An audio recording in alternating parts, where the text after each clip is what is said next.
What's up, everybody? Matthew here. Thanks for checking into the channel. Today we're going to take a deep dive into Presbyterian polity. Now, if you're wondering what polity is the idea that every church has to have some form of government in which it organizes itself around leadership principles. Now, you may say, well, I'm not sure I'm interested in Presbyterianism. That's fine. There are other forms of polity. There's Episcopalianism, there's Congregationalism. We're actually going to look at those two kinds of polity as well. But in this video, we're going to dial in on Presbyterian polity. How is it that Presbyterian churches are organized and led? Well, before we do that, I want to make a quick announcement. I'm really excited to talk about my new book that's coming out on Thanksgiving Day or Black Friday. My new book is called Bold as a Lion: Christian Courage in an Age of Cowards. And if you're watching this video before Thanksgiving of 2025, it's going to be coming out soon. If you're watching this video after Thanksgiving Day of 2025, it's already out, and there's probably going to be a link in the description of this video.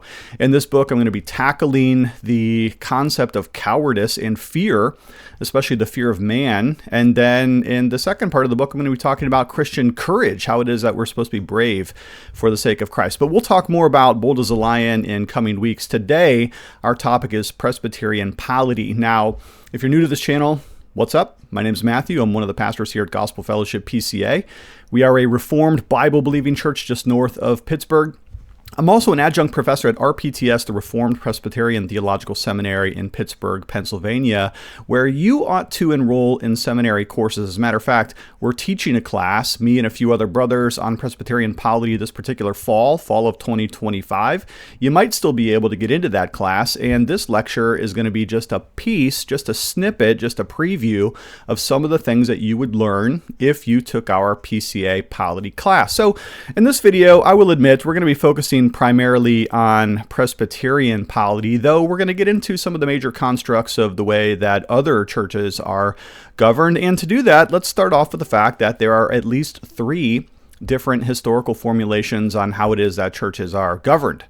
So the first one we might say is Episcopalianism. Now, you probably know there's a denomination called Episcopalian. It's the same thing as Anglican.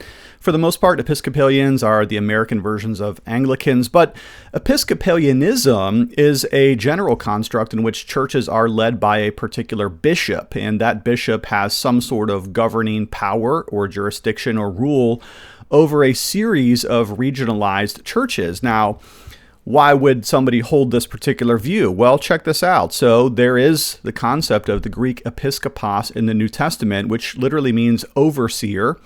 And so an Episcopal church government is going to be one that has a regional bishop. And despite the fact that this term is in the scriptures, and not only that, to its favor, and let's just admit here that there are going to be things in which all of these forms of government that we're going to look at do have some positive commendations for them. In its favor, Episcopalianism, or rule by a bishop, does seem to be a rather ancient form of church government. Now, if you're Presbyterian, though, Presbyterians have a lot of concerns about Episcopal forms of government, especially our early Presbyterian and Puritan ancestors in the faith. They often called this prelacy with some prejudice, and usually they were quite concerned with this kind of church government because of its obvious weakness. There are some strengths to it, namely that the episkopos is found in Scripture. But one of the obvious weaknesses of Episcopalianism is that it does seem particularly susceptible to corruption. If you have a bad bishop who's in charge of a number of different churches, and that person is corrupt or a heretic, then there's not a lot of help for the churches beneath that bishop. And not only that, but sometimes the bishop doesn't exactly know what's going on in the situation of the local church. Sometimes the bishop is making higher up decisions that may not be the best for the local church. So why would anybody have this form of church government? Well, it is used today in a number of different denominations. The Roman Catholics have what we might call a very extreme form of Episcopalianism because their system is really quite hierarchical. Not just bishops, but cardinals and archbishops and so forth, all the way up to the Pope. So we might say that Roman Catholicism is something like an Episcopal form of church government, but kind of on steroids. So too with the Orthodox, the Lutherans, the Anglicans, and even Methodist churches have a form of a bishop. If you grew up Methodist and your pastor changed his job or moved or died, and all of a sudden you get a new pastor, probably it's because the regional bishop or the overseer or the superintendent sent you a new pastor, and maybe you didn't even have much of a choice as to that. So there's some obvious strengths to Episcopalian forms of government, but some obvious weaknesses as well. So this is what it would look like if we were to chart it out here. We've got one bishop who's over top of a region of churches, and there might be pastors underneath that bishop's authority. We'll symbolize those by green triangles throughout our diagrams here, and then your church members are beneath that. So we might think of this as sort of a tiered structure, with church members being the lowest rank, pastors having spiritual authority over their particular congregation, but then those pastors submitting to the authority of a bishop. So again, in its favor, there is something of an episkopos in the New Testament, and moreover, this form of church government does seem to be one that developed rather early on in Christianity. Okay, obvious weaknesses, though, it could be susceptible to some forms of corruption, and obviously the bishop doesn't always know exactly what's in the best interest of the local church. Now, the exact opposite of that we might call Congregationalism. Now, Congregationalism is basically the idea that churches do not have substructures above it in terms of a tiered top-down form of government. So whereas Episcopalianism favors sort of a hierarchical structure, Congregationalism is exactly the opposite. There is no hierarchical structure. Each local church is autonomous. Now, that has some benefits too, namely if the bishop or the denomination goes corrupt, the congregation is not necessarily susceptible to that particular corruption. But you can think of some obvious weaknesses as well, such as that the church doesn't have very much connectivity with other churches in the area. There is no other denomination. If there are problems in the local church, there's no one else to appeal to, and so forth. Now, historically, we do see Congregationalism used in the Reformed tradition, especially in those independent churches, such as those of John Owen. And the Savoy Declaration of 1658 is quite similar to the Westminster Confession of Faith that we Presbyterians adhere to. Of course, our Westminster Confession is going to argue for a Presbyterian form of government, which we have not yet discussed. But nevertheless, there are quite a few of those in the Reformed tradition, even including my own Jonathan Edwards, who you know that I love.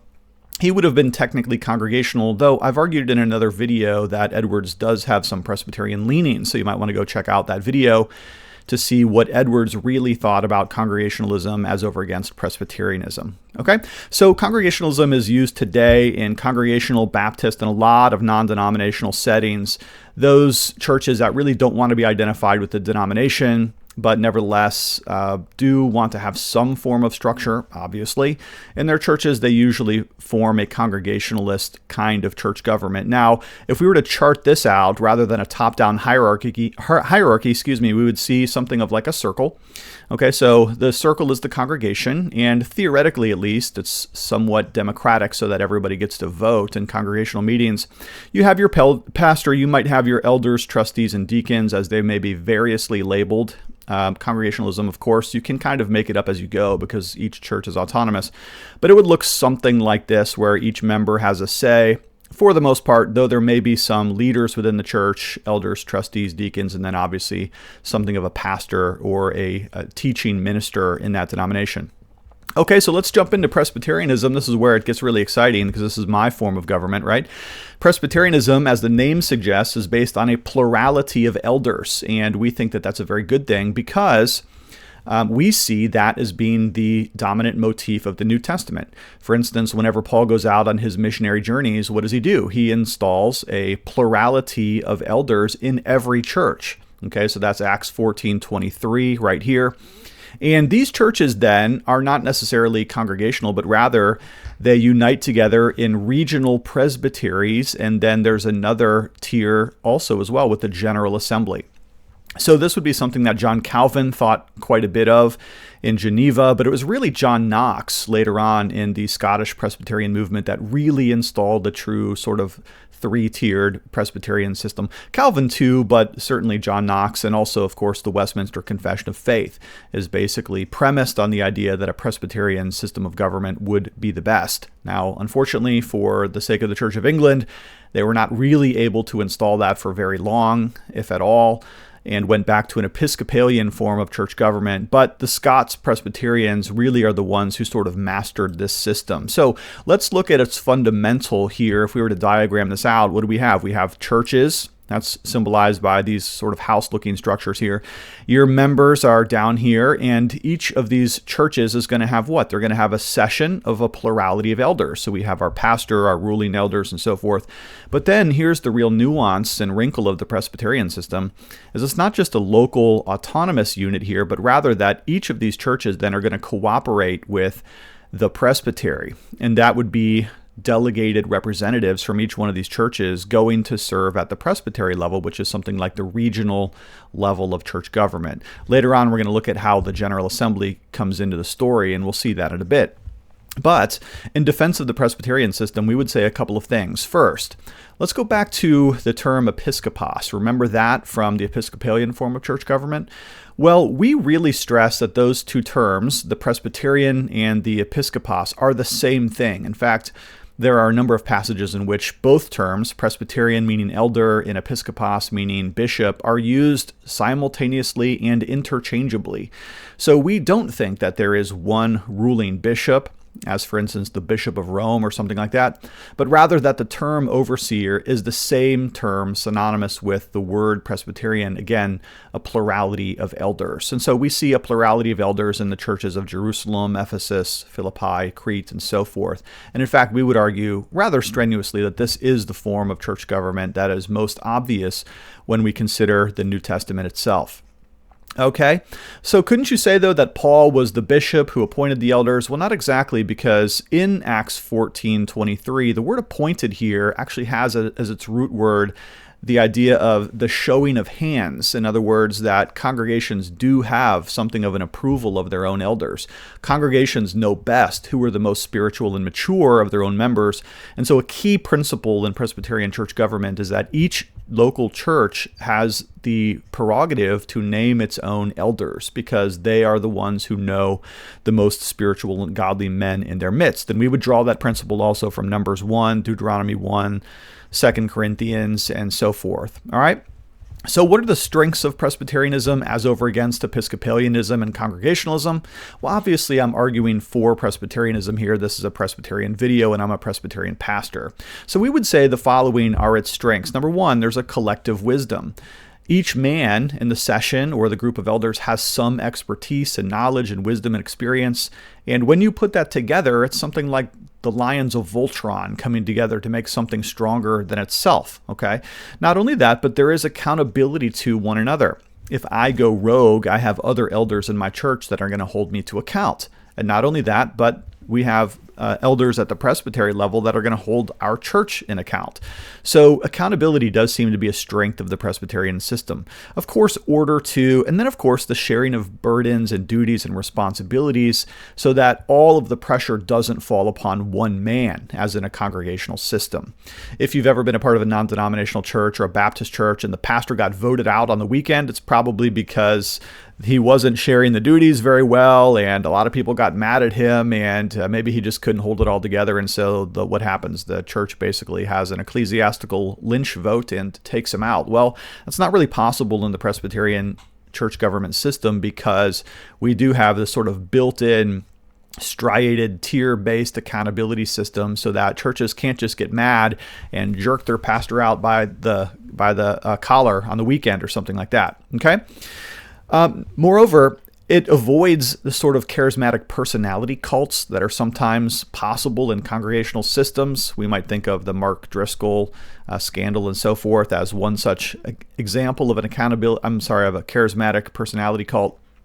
But we don't see anything like what the Roman Catholics say that they see with Peter having some sort of papal authority within the church, because when the Acts 15 council is convened, and we are going to look at that council later, it obviously does not seem that Peter is acting as a pope or a bishop of Rome or anything like that at Acts 15, but rather that the church is coming together to do the work of the church as a whole. Okay, so we also avoid the problem of the whole church sort of debating little things like who's going to change the light bulbs and so forth, because we've delegated the authority to that trustworthy group of elders that we call the session. Okay, so let's look at some of the offices of the church then, and that would be two, the elder and the deacon in Presbyterian systems. Now, how many offices are there in the church? Well, actually, let's start with the basics. Let's start with, first of all, recognizing that Christ is the king and the head of the church. And so there are exactly as many offices in the church as Christ indicates, okay, because he's the king. So we don't have the right then to invent these kinds of ecclesiastical titles, pulling them out of thin air. We don't have popes, no cardinals, no archbishops, no prelates, no trustees, lead pastor, CEO models. We think all of those are probably pretty suspicious, and certainly those with the most power-mongering, i.e. the papacy, being the worst, okay? I don't so much necessarily mind churches creating non-ordained titles like youth director or custodian or something like that, or church administrator. But when it comes to ecclesiastical offices, this is not something that we should merely invent. Rather, we should derive those from the authority of Christ, who is the king of his church. Moreover, there should be no usurping of those titles, that is to say, claiming that you have the titles that you, in fact, do not have. So nobody should go around appointing themselves to be an apostle, and certainly there shouldn't be something like female pastors or female deaconesses or something like that, because that is, again, the usurpation of titles. Now, here you'll notice the reference to the PCA's Book of Order, chapter 7, paragraph 3, which tells us that we ought not to do those very things, all right?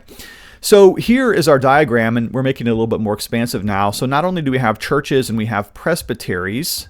Notice that a denomination can have multiple presbyteries, but here we must ultimately acknowledge that Christ is the true king and head of his church. Okay, so it's not the Pope, it's Christ. Christ is the king and the head of his own church. Now, as it relates to the elders, we can be a little bit more specific here, because in Presbyterian government, we talk sometimes about the distinction between the two classes of elders, namely teaching elders and ruling elders. The teaching elder, it's his prerogative primarily to lead the church by his teaching and preaching. So we see that in 1 Timothy 5:17, let the elders who rule well be considered worthy of double honor, especially those who labor in preaching and teaching. So amongst that plurality of elders, some of them, not all of them, but some of them should labor in preaching and teaching. Now, colloquially, we often call that a pastor. So a teaching elder and a pastor, same thing, all right?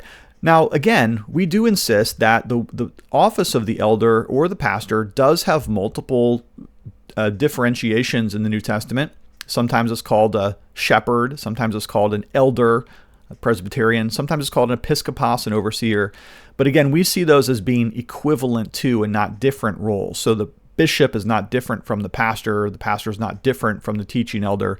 Those are essentially the same function. And we see the synonymous usage as we look at these things more carefully in the New Testament. All right. Now, as to the other kind of elder, there's ruling elders as well. And here, let's look at the PCA's Book of Order here for a definition. As there were in the church under the law, elders of the people for the government thereof, so in the gospel church, Christ has furnished others besides ministers of the word with gifts and commission to govern when called thereunto, who are called ruling elders. Okay, so that would be that plurality of other men with vested authority to govern and to lead the church wisely. Now, if we ask how many offices there are within Presbyterians, some groups will say there's 3, because they'll say that the teaching elder and the ruling elder are different, and that those two are different from the deacons. So you might see a 3-office kind of motif in the OPC, who we love. OPC, great denomination. But in the PCA, my denomination, we do emphasize that teaching and ruling elders are really the same thing, just differentiated by duty, whereas deacons are obviously a distinct ordained role. And speaking of the deacons, let's jump right into that. So deacon comes from the Greek word diakonos, which literally means through the dust. Dia, through, kanos, the dust. And it's the idea that there's servants who are scurrying around serving in such a way that they call very little attention to themselves. They're like table waiters, we might say, who are scurrying about caring for the needs of the church. And here, typically, the role of the deacons focuses on widows, orphans, the poor, and even the collection thereof for the poor. Okay, so deacons don't have to necessarily be qualified to teach, but they should be apt for works of sympathy and service, caring for the needy and the sick, widows, orphans, prisoners, and at times church property. Okay? Now, let's talk then about the courts of the church. And by the courts of the church, we mean how it is that the church is governed in sort of that 3-tier function. So we're going to go back to our charts here in just a moment. But let's mention this first of all, that when it comes to our defense of the Presbyterian form of church government, one of the reasons why we so ardently defend this form as over against, let's say, Congregationalism, is because of the incredible amount of connectionalism in the early church, okay? Here's what I mean by that. Jerusalem sent teachers to Antioch. Antioch sent funds to Jerusalem. Antioch sent missionaries to the Galatians. The Galatians and the Corinthians supported Jerusalem. The Philippians supported Paul when he was in Thessalonica. The Ephesians sent Epaphras to plant the Colossians, and the Colossians and the Laodiceans exchanged letters, etc. So what we see when we look at the New Testament is that the churches in the Bible were very much connected. We really would argue as Presbyterians that we don't see something like a non-denominational system in which each church is kind of in it for itself. Rather, what we see that the churches relatively frequently are supporting each other, sending people to each other, in communication with each other, and so forth. Okay, we don't really see that sort of episcopal structure where Peter's just in charge or something like that, or Paul as just the boss of all the churches, but rather we see this sort of dynamic living connectionalism within the churches themselves. And that's one of the reasons why Presbyterians do rather insist that we should be together in presbyteries and general assemblies. Okay, so let's look at, shall we, the courts of the church. So the first court we call the session. This is described in Book of Church Order 12 if you're interested in PCA polity. This is a governing board of a local church. Elders, usually spoken of in the plural in the New Testament for sure. And the session's job, the elders of the local church, is to govern the affairs of that local church, to order it, and to keep its discipline. So specifically, what does the session do in a Presbyterian church, especially a PCA church? Well, this is straight out of the Book of Order. The session, or the elders of the local church, cares for its members. It does at times need to discipline its own members, receives new members. It examines and installs ruling elders and deacons. We'll talk about teaching elders in just a moment. Organizes congregational meetings. It superintends the worship of the church, and it does, of course, send representatives to the higher courts, namely the Presbytery and the General Assembly. And of course, part of these duties are to keep its own records of minutes, okay? Now, the Presbytery then, being that sort of higher tier, and let's just pause, let me just clarify this for just a moment. You know, when we think of the Presbyterian church government, one of the best analogies is really the government of the United States of America. Not to bring in national politics or anything like that, but the founders of America were very much influenced by a Presbyterian system. It's not that Presbyterians got their government from America, but rather the American United States form of constitutional republic does come about by way of exemplar from Presbyterianism. What I mean by that is this. We have local church government, it might be your mayor, your town council, your school board. You have your state or regional governments, and then you have your federal government, those three layers. And the same thing is true in Presbyterianism. You have local government, the elders of the church. You have regional government, the presbytery, and then you have national government in the form of the General Assembly. Okay, so the presbytery then consists of all of the teaching elders and churches within its bounds that have been accepted by the presbytery. And when the presbytery meets as a court, it comprises all teaching elders and ruling elders as elected by their session. Okay, so what are the duties of the presbytery? Well, they are those who watch over the teaching elder candidates and ordination of pastors. Okay, so that's not a local church function. It would be in congregational forms of church government, but in Presbyterianism, who is ordained as pastors is actually a function of the presbytery. Okay, it licenses and examines ministers to teach and preach. It reviews the records of various local church sessions. It can receive and dismiss churches into the presbytery. It can send out evangelists, missionaries, church planters, or so forth.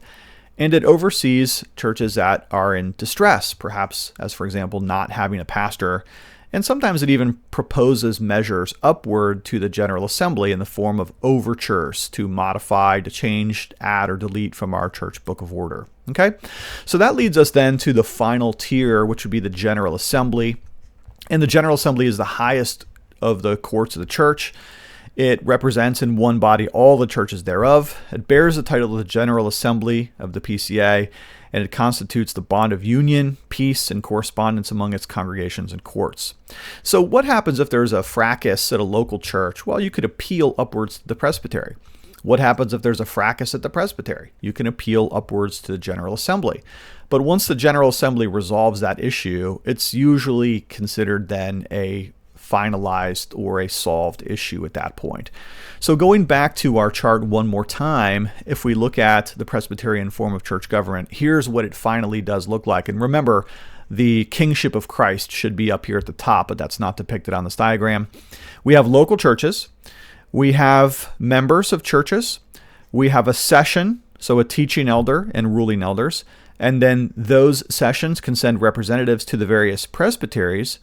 And then, of course, those churches can also send representatives to the General Assembly of the whole, which is the final court of jurisdiction. So what then is the role of the General Assembly? Well, it is to fulfill the Great Commission, like the rest of the church.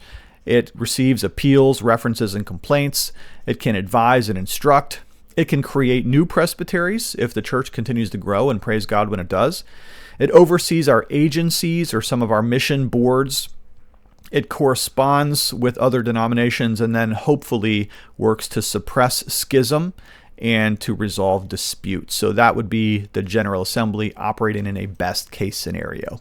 Now, the final thing we're going to talk about before we close out this video is Presbyterianism in action. And here I would really like to point you back to your Bible to go back to check out some of these principles in action.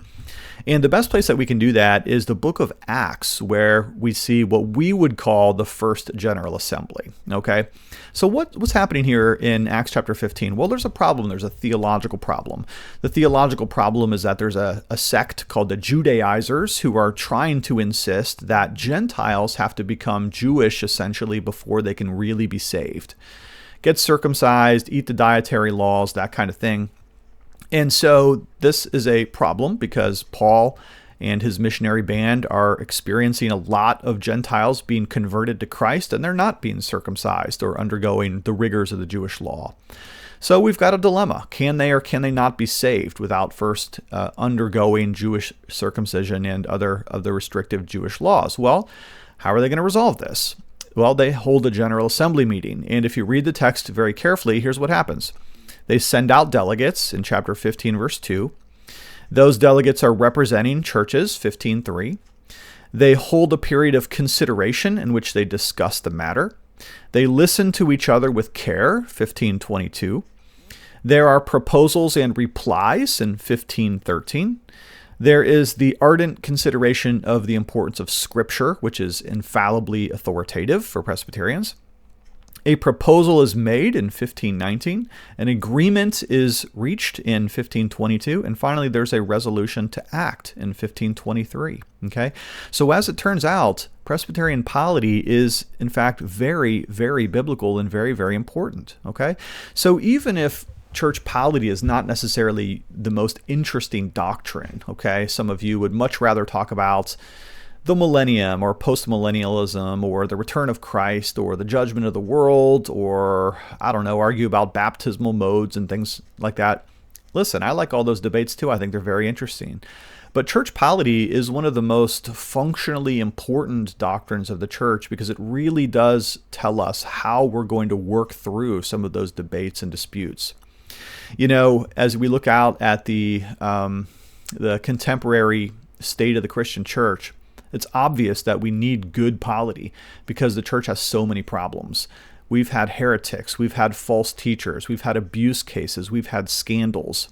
And at the end of the day, you do have to have some mechanism to discipline those who err, to sanction those who are maliciously inappropriate in the church, and even to excommunicate. And if you don't have a polity that's able to handle those functions, then really what you're going to get is chaos. And so Presbyterianism, though it is one of the three major forms of church government, with our friends in the Episcopalian systems and our friends in the Congregational systems, we try to be charitable to each other. But we really do think that our system is the most biblical and the most functionally complete. Okay? So again, thanks for checking into this particular video. Don't forget that this Thanksgiving, Black Friday, my new book, Bold as a Lion, Christian Courage in an Age of Cowardice, is coming out. I'd really like you to get that. If you're watching this video after Thanksgiving 2025, you can go grab it in the link. If it's before, set your calendars and maybe think about getting it when it does come out. That's all I've got for you today. Thanks for checking in. Love you lots. Talk to you later.